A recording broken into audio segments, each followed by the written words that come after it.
আজিজ মিশরের স্ত্রী জুলাইখা হযরত ইউসুফ আলাইহিস সালামের রূপে পাগল ছিল। বাপের বাড়িতে থাকাকালীন 3 রাত্রি একটানা ইউসুফ আলাইহিস সালামকে স্বপ্নে দেখছে। স্বপ্নের মধ্যে ইউসুফ আলাইহিস সালামের রূপ দেখি পাগল হয়ে গেছে। স্বপ্নের মধ্যে ইউসুফ আলাইহিস সালামকে পরিচয় আর নাম ঠিকানা জিজ্ঞেস করছে। ইউসুফ আলাইহিস সালাম স্বপ্নের মধ্যে তাকে পরিচয় দিছে, আমি আজিজ মিশর, মিশরের প্রধানমন্ত্রীর বাসভবনে আসি, তালাশ করলে আমারে পাইবা।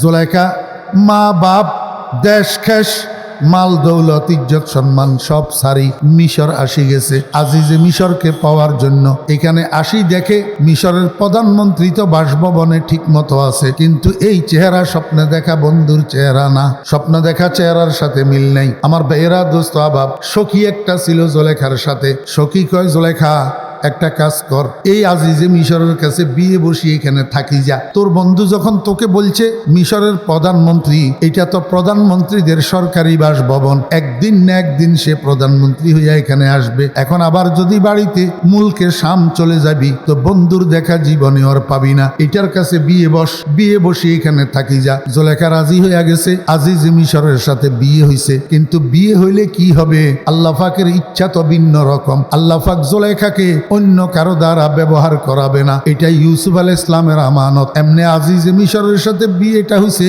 আর আল্লাহ কয় কোন হয়ে যাও। আজিজ মিশর এক কোনের সাথে মৃত্যু পর্যন্তর জন্য পুরুষত্ব শূন্য নামরদ হইয়া গেছে। বরাহে জাহে গরচেতে যতকবুদ, বরাহে জাহে গরচেতে যতকবুদ, বওয়াক্তে কামরানি সুসেতে রগবুদ। আর জামি রহমতুল্লাহ আলাইহি বলেন, পরবর্তীতে বিয়ের পরে ইউসুফ আলাইহিস সালাম আর জুলাইখার স্বামী স্ত্রী একদিন বসে বসে মস্কারি করতেছে। জুলাইখা ইউসুফ আলাইহিস সালাম কয়, জুলাইখা এত সটাং কথা বলো কেন, তুমি তো সেকেন্ড হ্যান্ড মহিলা। জুলাইখায়, খবরদার, আল্লাহর নবী মুখ সামলাইয়া কথা বলবেন।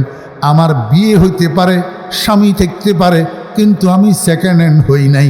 কারণ আমার স্বামী দনে দৌলতে প্রভাব প্রবৃত্তিতে সব দিকে অগ্রগামী ছিলেন, কিন্তু নারী পুরুষের কামনা পূরণের ক্ষেত্রে আমার স্বামী অকৃতকার্য ছিলেন। বরাহে জাহে গরচেতে যতকবুদ, বওয়াক্তে কামরানি সুসেতে রগবুদ। আমার বেয়েরা দোস্ত আবাবেরা, এই পুরুষত্ব শূন্য স্বামী এটা লইয়া জুলাইখা জীবনটা কাটাইয়া দিছে শুধু স্বপ্ন দেখা বন্ধুকে পাওয়ার আশায়। জুলাইখার রূপ যৌবন 2 পয়সার কাজেও লাগে নাই। শেষ পর্যন্ত খবর পাইয়া ইউসুফ আলাইহিস সালামকে গোলাম হিসাবে মিশরের বাজার থেকে খরিদ করছে। এক পাল্লা ইউসুফকে দিয়া আর এক পাল্লায় হীরা জওহরার মণিমুক্তা দিয়া, সমান সমান ওজনের হীরা জওহরার মণিমুক্তা ডবল দিয়া ইউসুফ আলাইহিস সালামকে মিশরের বাজার থেকে খরিদ করছেন। এই সমূহ বর্ণনা হযরত মাওলানা আব্দুর রহমান জামি রহমতুল্লাহ আলাইহির। আমার বেয়েরা, এত চড়া মূল্য দিয়া স্বামীর দনের ভান্ডার খালি করিয়া ইউসুফ আলাইহিস সালামকে খরিদ করি আনছে সত্য, কিন্তু একবারের জন্য ইউসুফ আলাইহিস সালাম জুলাইখার চেহারার দিকে চক্ষু উঠাইয়া তাকায় না। চক্ষু উঠাইয়া জুলাইখা মনে মনে ক্ষুব্ধ, বন্ধু এত কিছুর পরে তুমি আমার চেহারার দিকে তাকাও না। ঠিক আছে, আমিও ফন্দি করতেছি, কিভাবে তুমি আমার চেহারার দিকে না তাকাইয়া পারো আমি দেখব। জুলাইখা কি ফন্দি করে, হাপ্তমখানা একটা বানাইছে। হাপ্তমখানা কি খানা? হাপ্তমখানা মানে একটা কামরা, একটা রুম, যেই কামরার চতুর্দিকে গোল 7টা দেওয়াল। কয়টা দেওয়াল? 7টা দেওয়াল। আমার বেয়েরা দোস্ত আবাব, রাউন্ড 7টা দেওয়ালের মাঝখানের একটা কামরা। 7টা দেওয়ালের মধ্যে এমনি একদিক থেকে সোজা 7টা লোহার দরজা। এটার নাম হলো হাপ্তমখানা। এই হাপ্তমখানা, এটার ভিতরে জুলাইখা কি করছে জানেন? কমার্শিয়াল আর্টিস্ট আনছে। আর্টিস্ট কম্পিউটার বাইর হওয়ার আগে আমাদের দেশে কমার্শিয়াল আর্টিস্টেরা সাইনবোর্ড লিখত, চিত্র অঙ্কন করত, বিভিন্ন ছবি অঙ্কন করত। এই কমার্শিয়াল আর্টিস্টদেরকে আইনা জুলাইখা হাপ্তমখানার ছাদে, ফ্লোরে এবং চতুর্দিকের দেওয়ালে চিত্র অঙ্কন করাইছে। কিসের চিত্র? হযরত ইউসুফ আলাইহিস সালাম আর জুলাইখার চিত্র। এমন চিত্র যে দুইজনের একজনের শরীরেও বস্ত্র নাই, সম্পূর্ণ বিবস্ত্র অবস্থায় জুলাইখা হযরত ইউসুফ আলাইহিস সালামকে জড়াইয়া ধরে রেখেছে, আলিঙ্গন করি ধরে রেখেছে। আল-ইয়াযু বিল্লাহ। বুঝে থাকলে বলুন না, এই চিত্র শ্লীল না অশ্লীল? শ্লীল না অশ্লীল? অশ্লীল। আমার ভাইরা, এই অশ্লীল চিত্র অঙ্কন করে রেখেছে জুলেখা হাপ্তমখানার সাদে ফ্লোরে। দরাখানা মুসাব্বার সাখতে হার যা, দরাখানা মুসাব্বার সাখতে হার যা, মেসালে ইউসুফ ও শেকেলে জুলেখা। একদিন জুলেখার স্বামী আজিজে মিশর এক জায়গায় দূরে এক জায়গায় কাজে যাইতেছে। যাওয়ার সময় জুলেখারে কয়, জুলেখা আমি এক জায়গায় কাজে যাইতেছি অনেক দূরে, আসতে আসতে সন্ধ্যা হবে। জুলেখা আল্লাহু আকবার স্বামীকে বিদায় দিয়া দিছে। মনে মনে কয় এটাই তো আমি চাইতেছিলাম, এরকম একটা সুযোগের সন্ধানে ছিলাম। আজিজ মিশর যখন চলে গেছে ডাকছে, দাসীরে বান্দিরে ডাকি।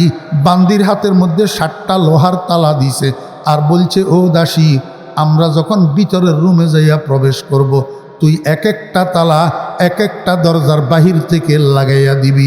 এই নে চাবি তোর কাছে রাখ। এই ঘরের ভিতর থেকে দরজা খুলি বাহিরে যাওয়ার কোনো সিস্টেম আমি রাখি নাই। তোরে আমি বিশেষ একটা উপায়ে ইনফরমেশন করব, তখন যাইয়া তুই তালা খুলবি, তার আগে খুলতে পারবি না। জুলেখা হজরত ইউসুফ আলাইহিস সালামকে ফুসলাইয়া ফাসলাইয়া নিয়ে গেছে হাপ্তমখানায়। যখন হাপ্তমখানার মধ্যে দুজন ঢুকছে, বাদী বাহিরের দিক থেকে এক একটা দরজার মধ্যে এক একটা লোহার তালা লাগাইয়া দিছে। আল্লাহর পয়গম্বর হজরতে ইউসুফ আলাইহিস সালাম তখনও পর্যন্ত নবুয়ত পায় নাই। ও ভাইয়েরা, দোস্ত আবাবেরা, এমনি হাপ্তমখানার ভিতরে মাত্র কদম দিছে তো মানুষের স্বভাব, মানুষ যেদিকে হাঁটে সেই দিকে তাকায়। হজরত ইউসুফ আলাইহিস সালাম হাপ্তমখানার মধ্যে ঢুকছেন, ওনার নজর কোন দিকে? সামনের দিকে। তো সামনের দিকের দেওয়ালের উপরে যাইয়া ইউসুফ আলাইহিস সালামের নজর পড়ছে। এখন দেওয়ালের মধ্যে যেই অশ্লীল ছবি অঙ্কন করা, এটার মধ্যে হজরত ইউসুফ আলাইহিস সালামের দৃষ্টি 1 সেকেন্ডও স্থির হয় নাই, সঙ্গে সঙ্গে দৃষ্টি নিচের দিকে নামি গেছে। ও ভাইয়েরা, দোস্ত আহবাবেরা, আল্লাহর নবী হজরত ইউসুফ আলাইহিস সালাম লাজুক বাপের লাজুক সন্তান, এই লজ্জার কারণে 1 সেকেন্ডও অশ্লীল ছবির উপরে দৃষ্টি স্থির করতে পারে না, নিচের দিকে তাকাইয়া দিয়েছে। ওমা দেখে নিচেও অশ্লীল, আল্লাহু আকবার, খুব দ্রুত ছাদের দিকে তাকাইয়া গেছে। ছাদের দিকে তাকাইয়া সেখানেও দেখে অশ্লীল, ডাইনে তাকাইছে সেখানেও দেখে অশ্লীল, বামে তাকাইছে সেখানেও দেখে অশ্লীল। 1 সেকেন্ডের মধ্যে ইউসুফ আলাইহিস সালাম সিদ্ধান্ত নিতে দেরি করে নাই যে এই মুহূর্তে এই অশ্লীল চিত্রগুলোর দিকে তাকানোর চেয়ে জুলেখার চেহারার দিকে তাকানো আমার জন্য উত্তম। কারণ জুলেখার চেহারা বেগানা এটা ঠিক, কিন্তু অশ্লীল না। এগুলা তো অশ্লীল, এগুলা তো কি অশ্লীল। নিরুপায় হইয়া হজরত ইউসুফ আলাইহিস সালাম জুলেখার চেহারার দিকে দৃষ্টি নিবদ্ধ করছে। আর এই কথাটাকে রব্বুল আলামিন ব্যক্ত করছেন, ওয়ালাকাদ হাম্মাত বিহি ওয়া হাম্মা বিহি দার। আমার ভাইয়েরা, দোস্ত আহবাব, ইউসুফ আলাইহিস সালাম যেই মাত্র জুলেখার চেহারার দিকে তাকাইছে, জুলেখায় কয়, বন্ধু, এত এত চড়া মূল্য দিয়া তোমাকে মিশরের বাজার থেকে খরিদ করে আনলাম, তুমি আমার চেহারাটার দিকে একবার চক্ষু উঠাইয়া দেখলা না, আমার মনে বড় কষ্ট। এই জন্য আমি এই চলচাতুরি করছি। আমি জানি এগুলার দিকে তুমি তাকাইতে পারবা না, আমার চেহারার দিকে তাকাইতে বাধ্য হইবা। এখন দেখলা তো তুমি আমার চেহারার দিকে তাকাইতে বাধ্য হইলা। হজরত ইউসুফ আলাইহিস সালাম কয়, জুলেখা, তোমার এই সমস্ত চলচাতুরির উদ্দেশ্য কি? আসলে তুমি আমার কাছে কি চাও? জুলেখায় কয়, বন্ধু, আমি তোমার দ্বারা আমার যৌন পিপাসাটা নিবারণ করতে চাই। আল্লাহ ইয়াযু বিল্লাহ। জুলেখা ইউসুফ আলাইহিস সালামের কাছে ব্যক্ত করে দিছে, আমি তোমার দ্বারা আমার যৌন পিপাসাটা নিবারণ করতে চাই। ইউসুফ আলাইহিস সালাম কয়, জুলেখা, তুমি ভুলের মধ্যে আসো। কাদিস্তামতারতি সাহাবান গায়রা হামিরিন, তুমি এমন মেঘের কাছে বৃষ্টি চাইতে আসো যেই মেঘ শুকনা মেঘ, যেই মেঘের মধ্যে পানি নাই। বৃষ্টি দিবে কোথার থেকে? তুমি আমার সম্পর্কে জানো না, আমার পরিচয় জানো না, আমার বংশ সম্পর্কে জানো না। আমার আব্বার নাম ইয়াকুব, তিনি একজন নবী। আমার দাদার নাম ইসহাক, তিনি একজন নবী। আমার পরদাদার নাম ইব্রাহিম, তিনি একজন নবী। আল্লাহ পাক আমার নিজের মধ্যেও নবুয়তের বেদার রহস্য লুপ্ত রেখেছেন। আমি ইব্রাহিমের নবুয়তের বাগানের এক সদ্য পরিস্ফুটিত পবিত্র ফুল। গোলে আমরা যে হক দরওয়ায়ে না হুফতা, গোলে আমরা যে হক দরওয়ায়ে না হুফতা, যে গুলজারে খলিলুল্লাহ সে গুফতা। ও জুলেখা, আমি ইব্রাহিমের বাগানের, ইব্রাহিমের নবুয়তের বাগানের পবিত্র ফুল। এমন পবিত্র ফুলের কাছে তুমি এমন অপবিত্র কাজের কামনা করতে পারো না। আজকে যদি আমি কোনো বেবিচারী বাপের সন্তান হইতাম, তুমি আমার কাছে এমন কামনা করতে পারতা। আমি তো ইব্রাহিমের নবুয়তের বাগানের সন্তান, আমি তো ইসহাকের ওরসের সন্তান, আমি তো ইয়াকুবের ওরসের সন্তান। এমন পবিত্র বাপদাদার সন্তানের থেকে এমন অপবিত্র কাজের কামনা তুমি করতে পারো না। আল্লাহু আকবার। আব্দুল কাদের জিলানী রহমতুল্লাহ আলাইহির বয়স যখন 5 বছর পূর্ণ হয়েছে, ওনার আম্মা ওনাকে একটা হেফজখানায় নিয়ে গেছেন, হাফেজিয়া মাদ্রাসায়। আমার বেহরা দোস্ত আহবাব, হেফজখানায় যাইয়া হাফেজ সাহেব হুজুরকে বলেন, হুজুর এই ছেলেটা আমার, নাম আব্দুল কাদের, 5 বছর বয়স পুরা হয়েছে, এখনও আমি তাকে কোনো মাদ্রাসায় ভর্তি করাই নাই, কোনো ওস্তাদের সামনে বসাই নাই, কোনো লেখাপড়া করাই নাই। জীবনের শুরুতে সর্বপ্রথম আমার কলিজার টুকরাটাকে আপনার কাছে নিয়ে এসেছি, কারণ আমার দিলের কামনা, আমার অন্তরের আরজু, আমার ছেলেটা পরবর্তীতে যা হবে হবে, জীবনের শুরুতে একবার কোরআনে কারীমের হাফেজ হবে। আব্দুল কাদের জিলানী রহমতুল্লাহ আলাইহির মায় কয়, হাফেজ সাহেব হুজুর, আমার ছেলেটাকে আপনার সুপর্দ করলাম, আপনি আমাকে একটা হাফেজে কোরআন উপহার দিবেন। এই কথা বলে আব্দুল কাদের জিলানী রহমতুল্লাহ আলাইহির আম্মাজান বাড়ির দিকে চলে গেছেন। হাফেজ সাহেব হুজুর বলেন, বাবা আব্দুল কাদের, আমার সামনে বসো, আমার মুখে মুখে বলো, আউযু বিল্লাহি মিনাশ শাইতানির রাজিম, বিসমিল্লাহির রহমানির রহিম, আলহামদুলিল্লাহি রাব্বিল আলামিন, আর রহমানির রহিম, মালিকি ইয়াউমিদ্দিন। হাফেজ সাহেব হুজুর আব্দুল কাদেরকে সূরা ফাতিহার শুরু থেকে শেষ পর্যন্ত মুখে মুখে পড়াইলেন। এরপরে আরও 5-7 বার 10 বার আব্দুল কাদেরকে মুখে মুখে সূরা ফাতিহা মাশকে করাইলেন। সূরা ফাতিহা মাশকে করানোর পর এইবার বলে, বাবা আব্দুল কাদের, দেখি পারো কি না, আমার এই মাশকে করাইলাম যে সূরাটা, সূরা ফাতিহাটা আমাকে একটু মুখস্থ শোনাও। ওস্তাদজির আদেশ পাইয়া আব্দুল কাদের শুরু করছে, আউযু বিল্লাহি মিনাশ শাইতানির রাজিম, বিসমিল্লাহির রহমানির রহিম, আলহামদুলিল্লাহি রাব্বিল আলামিন, আর রহমানির রহিম, মালিকি ইয়াউমিদ্দিন। সূরা ফাতিহা শুরু থেকে শেষ পর্যন্ত আব্দুল কাদের মুখস্থ শুনাইল। সূরা ফাতিহা মুখস্থ শোনানো শেষ হয়েছে, কিন্তু আব্দুল কাদেরের তেলাওয়াত শেষ হয় নাই।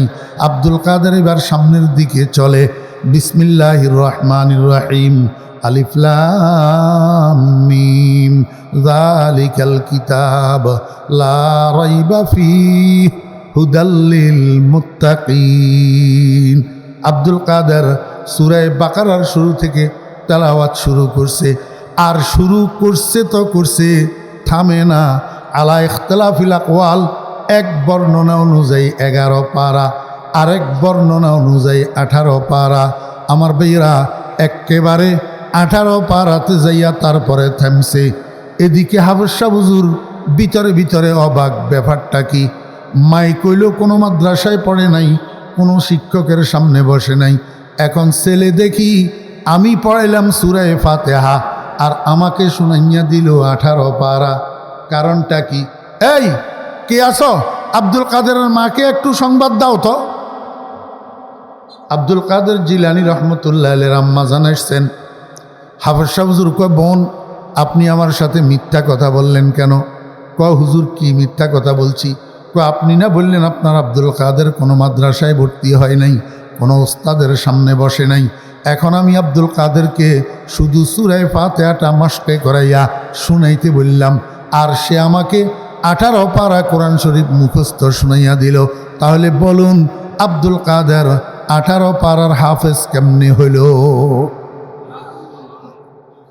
আব্দুল কাদের জিলানী রহমতুল্লাহ আলাইহির মা বলেন, হুজুর কেমনে হইল? আমার জানা আছে একটা কারণ। কয়, বলুন না তাহলে কারণটা কি? আব্দুল কাদের জিলানী রহমতুল্লাহ আলাইহির মা কয়, হুজুর আমি মহিলাটা একটু কোরআন তেলাওয়াত বেশি করি, কাজের ফাঁকে ফাঁকে অবসর পাইলেই আমি কোরআন শরীফ খুলিয়া বসি। কোরআন শরীফ তেলাওয়াত আমার গেজার মতো। আমি যেই দিন কোরআন শরীফ তেলাওয়াত পরিপূর্ণ করতে পারি না, আমার খানা হজম হয় না। যেদিন কোরআন শরীফ তেলাওয়াত পরিপূর্ণ করতে পারি না, আমার রাত্রে 2 চোখে ঘুম আসে না। হাফেজ সাহেব হুজুর, আমার মনে আছে আমার আব্দুল কাদের যখন আমার গর্ভে ছিলেন, আমি বেশি বেশি কোরআন তেলাওয়াত করতাম। প্রতি 3 দিনে একবার কোরআন শরীফ খতম করতাম। আব্দুল কাদের জিলানী রহমতুল্লাহ আলাইহির মায় কয়, হুজুর আমার আব্দুল কাদের যখন আমার গর্ভে ধারিত ছিল, আমার মনে আছে আমি তখন বেশি বেশি কোরআন তেলাওয়াত করতাম। প্রতি 3 দিনে একবার কোরআন শরীফ খতম করতাম। আমার তো মনে হয় আমার আব্দুল কাদের ভূমিষ্ঠ হওয়ার পরে 18 পারা মুখস্থ করার সুযোগ পায় নাই। যদি সুযোগ পাইতো আমি তো মা, আমি দেখতাম। আমার মনে হয় আমার আব্দুল কাদের যখন আমার গর্ভে ধারিত ছিল, আমার মুখের তেলাওয়াত শুনতে শুনতে আমার পেটের মধ্যেই আমার আব্দুল কাদের 18 পারার হাফেজ হইয়া গেছে। সামাজিক যত কাজগুলা আছে, এই কাজগুলার মধ্যে শান্তির কাজ কোনগুলা আর অশান্তির কাজ কোনগুলা আমি একটু বলবো। আপনাদের যদি মনোপুত হয় আপনারা আমাকে ভোট দিয়েন। ভোট মানি ব্যালটের মাধ্যমে না, ইয়েস নো ইলেকশন। হ্যাঁ আর না বলবেন, সমর্থন হইলে হ্যাঁ, সমর্থন না হইলে না। সমর্থন হইলে ঠিক, সমর্থন না হইলে কিচ্ছু বলার দরকার নেই। নামাজ পড়া, রোজা রাখা, হজ করা, যাকাত দেওয়া, দান সৎকা করা, মা বাপের সেবা করা, মা বাপের যত্ন নেওয়া, প্রতিবেশীর হক আদায় করা, পাওনাদারের পাওনা আদায়ের জন্য সচেষ্ট থাকা, লিগ্যাল ওয়ারিসদের মিরাস প্রদানে উদ্যোগী হওয়া, মানুষকে কষ্ট না দেওয়া, মানুষের কল্যাণে কাজ করা, মানুষের উপরে জুলুম অত্যাচার না করা, এই যাবতীয় কাজগুলোর দ্বারাই সমাজে শুধু অশান্তি প্রতিষ্ঠিত হয়। একজনে বলছে, স্টেজ থেকে বলছে, ঠিক মানে মনোযোগ সহকারে শুনে। আল্লাহ, আমি যেই কাজগুলার কথা বললাম, এই কাজগুলার দ্বারাই শান্তি না অশান্তি প্রতিষ্ঠিত হয়? আরো জোরে বলেন, এগুলা শান্তির কাজ না অশান্তির কাজ? চুরি করা, ডাকাতি করা, হাইজ্যাক করা, লুট করা, খুন করা, জেনা ব্যভিচার, সুদ, ঘুষ, মদ, গাঞ্জা, ইয়াবা, জুয়া, নারী দর্শন, ইফটিজিং, অ্যাসিড নিক্ষেপ, দেশের সম্পদ লুট করা, দেশের সম্পদ দেশের বাহিরে পাচার করা, রাজনীতির নামে মানুষের মাথায় হকি স্টিক দিয়ে বাড়ি দেওয়া, রাজনীতির নামে মানুষের পেটে ড্যাগার ঢুকাইয়া দেওয়া, রাজনীতির নামে মানুষের বুকে রিভলভার দিয়া গুলি ছোড়া, পাওনাদারের পাওনা না দেওয়ার জন্য ক্ষমতা প্রয়োগ করা অথবা চলচাতুরি করা, লিগ্যাল ওয়ারিসদের মিরাসের থেকে তাদেরকে বঞ্চিত করা, মা বাপের নাফরমানি করা, প্রতিবেশীর উপরে জুলুম করা, মানুষের উপরে জুলুম অত্যাচার করা, এই যাবতীয় কাজগুলার দ্বারাই সমাজের মধ্যে শুধু শান্তি আর শান্তি আসে। কি আসে? আরো জোরে বলেন, এগুলা শান্তির কাজ না অশান্তির কাজ? অশান্তির কাজ। এখন আপনাদের কাছে আমার জিজ্ঞাসা, এই অশান্তির কাজগুলা যেগুলার দ্বারাই সমাজের মধ্যে অশান্তি হয়, এই কাজগুলা করে কারা? এই কথা বুঝার জন্য আপনাদেরকে আরেকটা কথা বুঝতে হবে। সমাজে 3 কালের মানুষ বাস করে। কয় কালের? মনোযোগ আসেনি? কয় কালের? 1 নম্বর কালের নাম বাল্যকাল। এই কালের মানুষগুলাকে বলে বালক। 2 নম্বর কালের নাম যৌবনকাল। এই কালের মানুষগুলাকে বলে যুবক। 3 নম্বর কালের নাম বৃদ্ধকাল। এই কালের মানুষগুলাকে বলে বুড়া। ঠিক আছে নি? আপনারা জরিপ করেন, আজকের মাহফিলে যে উপস্থিতি, এর মধ্যে 3 কালের মানুষ পাওয়া যাবে। কিছু মানুষ বালক, কিছু মানুষ যুবক, কিছু মানুষ বুড়া। ঠিক না ব্যাঠিক?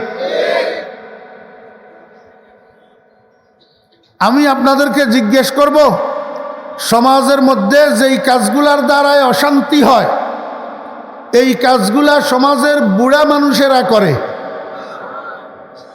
বালকেরা করে? কারা করে? যুবকেরা। আমি মুরব্বীদেরকে অনুরোধ করব, আপনারা বলবেন না, যারা করে তারা বলুক। সমাজে অশান্তির কাজগুলা কারা করে? কয় না যুবকেরা? যুবকেরা করে। কারণ বাল্যকাল অপ্রাপ্ত বয়স। বাল্যকাল কি? অপ্রাপ্ত বয়স। এদের প্রাপ্তি এখনো পুরা হয় নাই। এই জন্যই তো এদের উপরে শরীয়তের হুকুম নাফেজ হয় না। একটা বালকের উপরে, অপ্রাপ্ত বয়স্ক বালকের উপরে নামাজ ফরজ হয়, রোজা ফরজ হয়। কেন? এটা অপ্রাপ্ত বয়স। আর বৃদ্ধকাল, বুড়াকাল, এটা হলো প্রাপ্তি হারানোর বয়স। এক সময় পাইছিল, কিন্তু এখন হারাইয়া ফেলছে। আগের চোখের জ্যোতি আর নাই, আগের স্মরণ শক্তি আর নাই, আগের হাঁটুর শক্তি আর নাই। পাইছিল, কিন্তু এখন হারাইয়া ফেলছে। এই কারণে একজন বুড়া মানুষ যখন যা ইচ্ছা করতে পারে না, একটা বালক যখন যা ইচ্ছা করতে পারে না, কিন্তু একটা যুবক পারে যখন যা ইচ্ছা তা করতে। কারণ তার যৌবনটা এখন 16 কলায় পরিপূর্ণ। তার শরীরের সমস্ত অঙ্গ প্রত্যঙ্গগুলার অ্যাক্টিভিটি, কার্যকারিতা 16 কলায় পরিপূর্ণ। আর এই সুবাদে তারা আকাম কুকাম করিয়া বেড়ায়, সমাজে অশান্তি সৃষ্টি হয় এমন কাজগুলা করিয়া বেড়ায়। মনে কষ্ট নেওয়ার কোনো কারণ নাই। কারণ দুনিয়া শুদ্ধ সবাইকে এক পাল্লায় ওজন করা যাবে না। সমাজে যদি 100 জন যুবক বাস করে, এই 100 জন যুবক সমাজে অশান্তির কাজগুলা করে না। জি, সমাজের মধ্যে কিছু যুবক মাদ্রাসার ছাত্র আসেনি, মাদ্রাসার শিক্ষক আসেনি। কিছু যুবক বিভিন্ন পীর সাহেবদের মুরিদান আসেনি। কিছু যুবক তাবলিগ জামাতের সাথী ভাই আসেনি। সমাজে অশান্তির কাজগুলা করে মাদ্রাসার ছাত্ররা, মাদ্রাসার শিক্ষকেরা।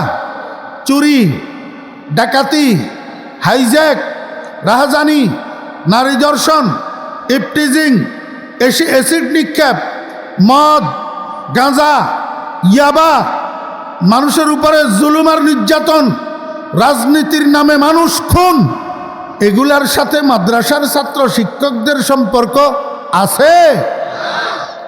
আমি প্রমাণ চাই। কিভাবে? বাংলাদেশের জেলা কয়টা? 64টা। 64টা জেলা হেডকোয়ার্টারে 64টা কোর্ট আসেনি? কোর্ট আসেনি ভাই? প্রত্যেকটা কোর্টে প্রতিনিয়ত ক্রাইমের মামলা, অপরাধের মামলা দায়ের হয় কিনা? চুরির মামলা, ডাকাতির মামলা, হাইজ্যাকের মামলা, নারী নির্যাতনের মামলা, নারী ধর্ষণের মামলা, মদের মামলা, জুয়ার মামলা, ঘুষের মামলা, দেশের সম্পদ লুট করার মামলা প্রতিনিয়ত কোর্টগুলাতে হয় কিনা? হয়। যেই মামলাগুলা হয়, এই মামলাগুলার প্রত্যেকটা মামলার এগেনিস্টে এক বা একাধিক ক্রিমিনাল বিবাদী আসামি আছে না নাই? জি, ইনসাফের কথা বলতে হবে। বাপের বেটা হইলে, আব্দুর রহমান আব্দুল করিমের ঔরসে জন্ম হইলে, আমেনা বেগমের ফাতেমা বেগমের দুধ পান করি বড় হইলে, কোনো হরেশচন্দ্রের সন্তানের জন্য আমার অভিযোগ নাই, কোনো সীতারানীর দুধ পান করা সন্তানের জন্য আমার অভিযোগ নাই।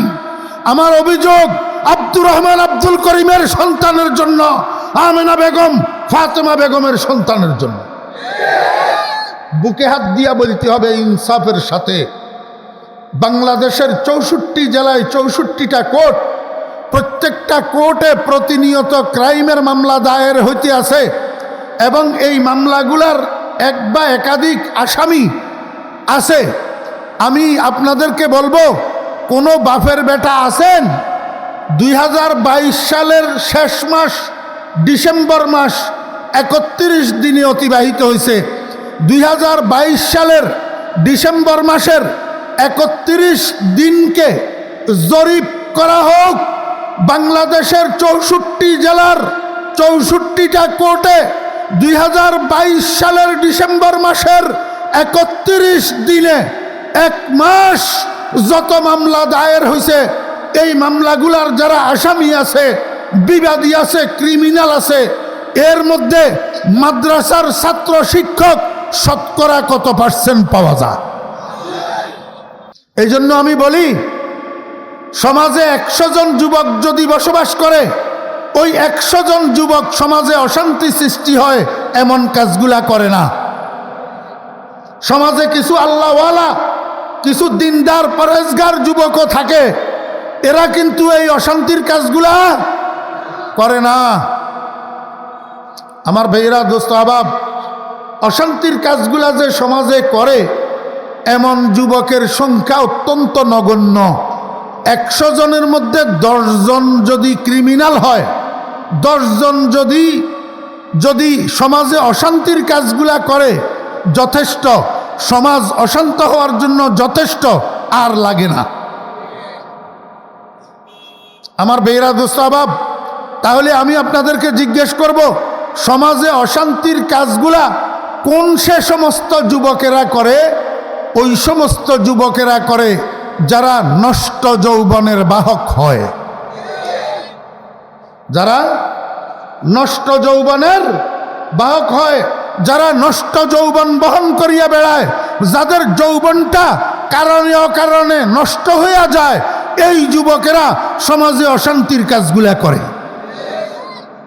এখন আমাদের জানার বিষয় হলো, সমাজে অশান্তির কাজগুলা যেই নষ্ট যুবকেরা করে, এই নষ্ট যুবকদের যৌবনটা নষ্ট হয় কেমনে? মনোযোগ আসেনি? জি, খুব ভালো করে বুঝতে হবে। নষ্ট যুবকদের যৌবনটা নষ্ট হয় কেমনে? তারা নিজেরা নিজেদের যৌবনটাকে নষ্ট করে, না পিছন থেকে অন্য কেউ নষ্ট করে তারা খেসারত দেয়? কোনটা? আমার ভাইয়েরা, দোস্ত আহবাব, জাউয়া বাজারবাসী, আমার মনে হয় অনেকে এই বিষয়টা কোনো সময় চিন্তাও করেন নাই, কল্পনাও করেন নাই, জীবনে হয়তো আর কোনোদিন অনেকে শুনেনও নাই।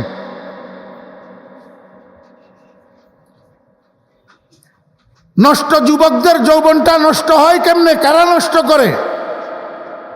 আমার ভাইয়েরা, দোস্ত আহবাব, প্রত্যেকটা মানুষের জীবনের একটা ফাউন্ডেশন আছে। ফাউন্ডেশন, আপনাদের দেশে মিস্ত্রিরা বিল্ডিং বানায়নি, বিল্ডিংয়ের প্রথমে ফাউন্ডেশন তোলে না?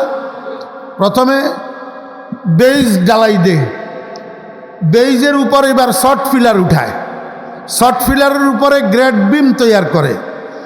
এই গ্রেড বিম পর্যন্ত এটা হলো ভবনের ফাউন্ডেশন। এরপরে গ্রেড বিমের উপরে যখন দেওয়াল উঠার সিদ্ধান্ত নেয়, তখন পুরা গ্রেড বিমের উপর ইট দিয়া একটা গাঁথুনি গাঁথে। প্রথমে একটা গাঁথুনি গাঁথে, এই গাঁথুনিটা হইল উপরের দিকের গোটা দেওয়ালটার ফাউন্ডেশন।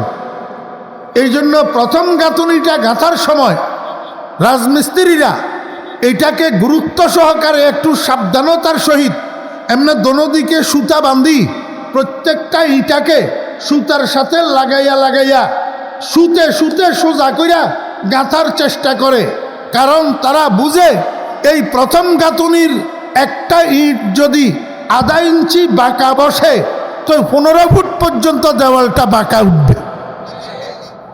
ঠিক না বা ঠিক? खिश्ते अव्वल चोने हद मेयार कज, खिश्ते अव्वल चोने हद मेयार कज, तासुरैया मीरावद दीवारे कज। আপনি দেওয়ালের প্রথম গাঁথুনিটা যদি বাঁকা বা বাঁকা গাঁথেন তো সুরাইয়া সেতারা পর্যন্ত দেওয়ালটা উঠবে কি বাঁকা। এমনিভাবে প্রত্যেকটা মানুষের 60, 70, 80, 90 বছরের জীবনের একটা ফাউন্ডেশন আছে। প্রত্যেকটা মানুষের জীবনের একটা ফাউন্ডেশন আছে। এই ফাউন্ডেশনটা যখন বাঁকা হইয়া যায় ওই মানুষটার 60, 70 বছরের জীবনটা বাঁকা চলে, এইটা আর সোজা হয় না। আর কি হয় না? খিস্তে আউ্বাল চোনে হাদে মেয়ারে কাজ, তাসুরাইয়া মিরাওয়াদ দিওয়ারে কাজ। এখন আমাদের জানার বিষয় হলো একটা মানুষের জীবনের ফাউন্ডেশনের পিরিয়ড কত, কত বছর, কত মাস। আমার বেরা দোস্ত আবাব, প্রত্যেকটা মানুষের জীবনের ফাউন্ডেশন পিরিয়ড 5 বছর 10 মাস। 5 বছর 10 মাস। একটু মনোযোগ সহকারে শুনি, কথাগুলাকে একটু মনে রাখার চেষ্টা করবেন। প্রত্যেকটা মানুষের জীবনের ফাউন্ডেশন পিরিয়ড কত? আমার যুবক ভাইয়েরা, তরুণ ভাইয়েরা, আপনারা আমাকে প্রশ্ন করতে পারেন, হুজুর 5 বছর জীবনের ফাউন্ডেশন এটা বুঝলাম, ভূমিষ্ঠ হওয়ার পর থেকে 5 বছর পুরা হওয়া পর্যন্ত জীবনের প্রথম 5 বছর এটা মানুষের জীবনের ফাউন্ডেশন হইতেই পারে, কিন্তু 10 মাস যে ফাউন্ডেশন বললেন এইটা তো বুঝলাম না। আমি আপনাকে বুঝাবো ভাইয়েরা। 5 বছর হলো মায়ের পেটের বাহিরে, আর 10 মাস হইল মায়ের পেটের ভিতরে। ওই 10 মাসও একটা মানুষের জীবনের ফাউন্ডেশন, আর এই 5 বছরও একটা মানুষের জীবনের ফাউন্ডেশন। আল্লাহু আকবার। আমার বেরা দোস্ত আহবাব, একজন মা সন্তান গর্ভে ধারণ করে যেই কাজ বেশি করে, যেই কথা বেশি বলে, যেই জিনিস বেশি শুনে, যেই জিনিস বেশি দেখে, যেই জিনিস বেশি খায়, এই বেশি করা, বেশি বলা, বেশি শোনা, বেশি দেখা, বেশি খাওয়া, এইটার একটা এফেক্ট, একটা প্রভাব গর্ভের সন্তানের উপর পড়ে। গর্ভের আমার ভাইয়েরা দোস্ত আহবাব, সন্তান গর্ভের মধ্যে লইয়া মা যদি মিষ্টি বেশি খায়, সন্তান মিষ্টি প্রিয় হয়। সন্তান গর্ভের মধ্যে লইয়া মা যদি জাল বেশি খায়, সন্তান জাল প্রিয় হয়।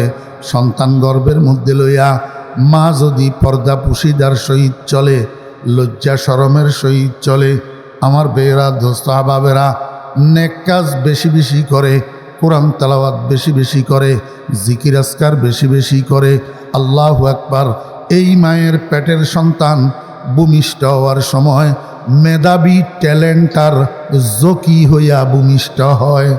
আর যেই মা সন্তান গর্ভের মধ্যে লইয়া বেপর্দা চলে, নির্লজ্জতার সহিত চলাফেরা করে, বেহায়াপনার সহিত চলাফেরা করে, অশ্লীলতার মধ্যে ঘুরাঘুরি করে, বেগানা পুরুষের গালে গালে ঘুরে, বেনিটি ব্যাগ কাঁধের উপর লইয়া মার্কেটে মার্কেটে ড্যাং ড্যাং করে, এই মায়ের গর্ভের সন্তান ভূমিষ্ঠ হওয়ার সময় মেধা খর্ব, বোকার দামি সইয়া ভূমিষ্ঠ হয়। প্রভাব আসেনি? মায় কথা যেটা বেশি বলে এইটার প্রভাব গর্ভের সন্তানের উপরে পড়ে। আমি আপনাদেরকে বলবো, ও বর্তমান যুগের আল্ট্রা মডার্ন মায়েরা, আধুনিক যুগের আল্ট্রা মডার্ন মায়েরা, যদি আব্দুল কাদের জিলানী রহমতুল্লাহের মায়ের তেলাওয়াতের প্রভাব গর্বের আব্দুল কাদেরের উপরে পড়তে পারে, মায়ের তেলাওয়াত শুনতে শুনতে গর্বের আব্দুল কাদের যদি 18 পারার হাফেজ হইতে পারে, বর্তমান যুগের আল্ট্রা মডার্ন মায়েরা গর্বের মধ্যে সন্তান লইয়া যে এত সিনেমা দেখে, এত বাংলা হিন্দি ছায়াছবি দেখে, এত গান শুনে, গর্বের সন্তান মায়ের পেটের মধ্যে ডজনে ডজনে গানের হাফেজ হয় কিনা বলেন? আমার বেয়েরা দোস্ত আহবাব, এই সন্তান ভূমিষ্ঠ হওয়ার পরে যখন 20, 22, 24 বছরে পদার্পণ করবে, এমন বেয়াদবের বেয়াদব হবে, এলাকার কোনো মুরব্বীকে সম্মান করবে না, বাড়ির কোনো মুরব্বীকে সম্মান করবে না, মসজিদের ইমামকে শ্রদ্ধা করবে না, কোনো আলেম ওলামার প্রতি সম্মান শ্রদ্ধা তার থাকবে না। এমন কি শেষ পর্যন্ত একটা বয়সে আব্বা আম্মা যখন বুড়া হয়ে যায়, নিজের মা বাপকে পর্যন্ত এই বেয়াদব সন্তান সম্মান করে না। কারণ কি? ফাউন্ডেশন নষ্ট, ফাউন্ডেশন নষ্ট। এই জন্য আমি বলি, ও মা বোনেরা, আমার ভাইয়েরা, যখন দেখবেন আপনাদের সন্তান গর্ভে ধারিত হয়েছে, তখন মা বাপ দুজন সাবধান, মা বাপ দুজন সাবধান। গর্ভে সন্তান, এই অবস্থায় আপনারা মা বাপ দুজন, স্বামী স্ত্রী দুজন, একজন একজনকে গাল মন্দ করবেন না, গালাগালি করবেন না, মন্দ ভাষায় কথা বলবেন না, আল্লাহু আকবার, অশ্লীল ভাষায় কথা বলবেন না, অশ্লীল ব্যবহার করবেন না। ঘরের মধ্যে সারাক্ষণ স্বামী স্ত্রী ঝগড়া করবেন না, ঘরের মধ্যে স্বামী স্ত্রী নিজেরা মারামারি আর কিলাকিলি করবেন না। এগুলার প্রভাব গর্ভের সন্তানের উপর পড়ে। আপনারা স্বামী স্ত্রী যদি একজন আরেকজনের সাথে গালিগালাজ করেন, গালমন্দ করেন, অশ্লীল ভাষায় কথাবার্তা বলেন, এইখান থেকে আপনার সন্তানটা ফ্যাটের ভিতরে বেয়াদবি শিখবে।